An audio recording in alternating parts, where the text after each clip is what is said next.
a question, and this kind of goes into our topic of, why some people are still single. Because I'm thinking about the guys, guys of today, and the conversations that I hear, the people that I know, the things that they talk about, the guys that they talk about when they mention like children, and like that being a deal breaker for a lot of guys.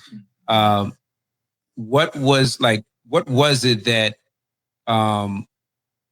had you to say, you know what, that's not it for me, and why do you think guys? I'm gonna speak on the guys. Why do you think single men are like, or have such a big hang up on like children? Yeah, if she has when kids, because it's not theirs. Like, I think that's like one of the biggest. Like, it's it's kind of like an animalistic thing. Like a man does want their own child. Like when a lion comes around and takes over the pride, they knock out the babies. Like they devour the kids, right? And they create and repopulate. So I think that's one of the things that those aren't my kids. Like, that's a natural reaction. Like, those are my kids. Now, for me, because I was raised by a single mom and I seen that stigma firsthand, I've seen men like walk away after seeing us or something like that. Like, I've always had a heart for children and women with children and single women in general with children. So there may be some men out there like that and will take it on. And then the other thing is, I don't think men like being responsible at certain levels. Like, and I'm just going because when you take on a woman with a child that's not yours, you're now accountable on a higher level of manhood. Like you have to still steward that household, raise this child like it's not like it's yours, and it's not yours, and still deal with all the baggage that comes with it. And that's another responsibility, because we have that story too. And you have to be willing to take that on. And most men don't know what's going to come with that baggage. And so because of that uncomfortability and that fright, that scares them off, and they're automatically like, nah, I ain't gonna do it. They don't even want it. Yeah, I think that's big. I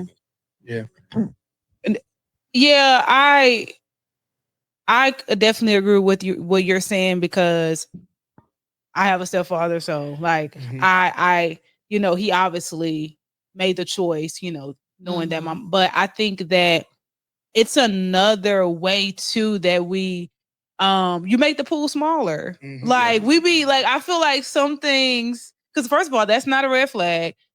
Second of all, I think that it would be wise to kind of be renewed in your mind regarding that for guys who are like, yeah, nah, she got kids. But it's like, you don't want to know her story. You don't want, like, you might, like you're saying, you might end up having a bond with this child, or like the Lord may want to use you to heal parts of that child's heart, her heart. Like, you never know how the Lord wants to move in regards to that. And I think that sometimes with things like this, I feel like we should kind of step outside the box. I feel like on both sides, because it can go either way. I feel like we should be more willing to say, okay, let me just see where this goes.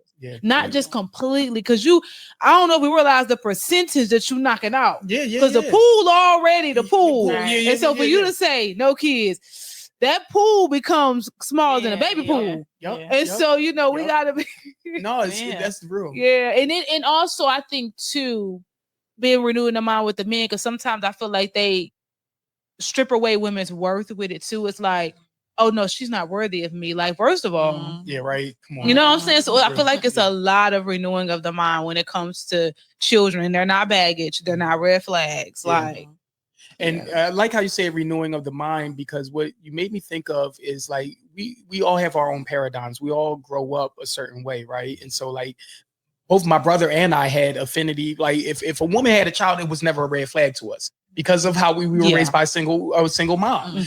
And so, but I've seen it be red flags for other men, but they didn't come from a single parent, or they saw their dads flee. Like they grew up in that paradigm, in that situation where that was the example set. And so I think being aware too of how we grew up and how that affects us, that renewal, like you said, it's a renewing of your mind. And if you don't even know that your mind got to be renewed, you ain't even gonna go for it. You ain't gonna try it. If you're not even in the state, like, I got to be renewed in my mind to, accept this with this, because this could be really like the strongest wifey ever, right? And I'm blocking my blessings because, but it's because of their paradigms that they don't even know that they're fighting and facing. Before you go, we've got a free gift just for you. If you're a Christian single who's serious about preparing for a kingdom marriage, you'll want to check this out. Our ebook, God's Secret Sign, a relationship guide, is packed with biblical wisdom to help you discern God's voice in your relationships. It's completely free. Just click the link in the description to download it. We pray that this blesses you big time. You know what love